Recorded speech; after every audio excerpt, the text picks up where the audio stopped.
Okay, something I told you guys that I would show you how to do, that I would post about, is how to make a pom-pom. What you're gonna need is a fork, some leftover yarn. Please don't do this until you're done with your weaving all the way to 6 inches. But then once you're done with your weaving, and if you have extra yarn left over, you're going to wrap the yarn around your fork. Not too tightly, but pretty close. All the way around. Leave a little bit of space at the end, because you're gonna need that. And then I'm gonna scoot it up a little bit, but not off, hopefully.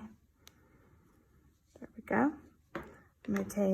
I could take another piece of yarn, or I could use the end of the one I have.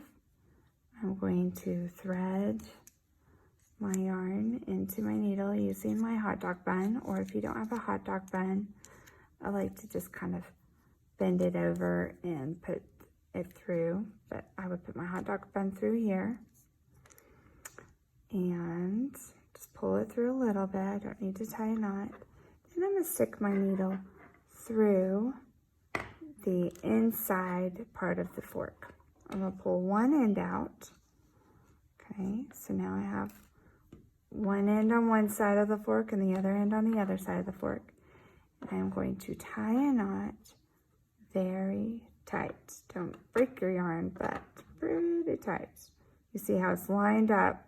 So I have 2 spokes on one side and the other other 2 on the other side. So it's all the same line. I'm gonna pull it very tight and tie a knot. Cross over around the back and through the loop. Okay. Then I'm gonna slide it off, and I can go through. Okay, you're gonna need very sharp scissors or fabric scissors for this. Or if you don't have great scissors, but you get it on the inside of where they meet, that'll really help give you a lot of leverage for cutting your yarn. And I'm just going to cut very carefully my pom-pom. Okay, then I'm mostly done. Looks like I missed a few on the inside, that's fine. Push them through there. I'm gonna kind of form my pom-pom, push it, so it doesn't look like it has that line down the middle. It might still a little bit. Then I'm gonna go back and I'm gonna kind of trim up my pom-pom.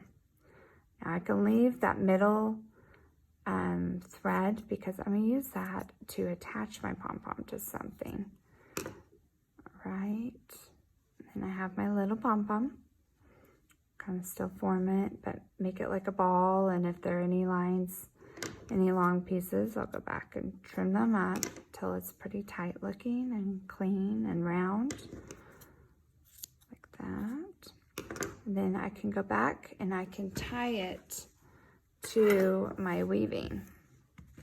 I can just tie it, in the middle of my weaving, and then go back and keep weaving through it, or I can tie it at the top, and when my weaving's all the way up here, and it'll just kind of hang or be at the bottom. So there are lots of different options where I can put my pom-pom on my weaving.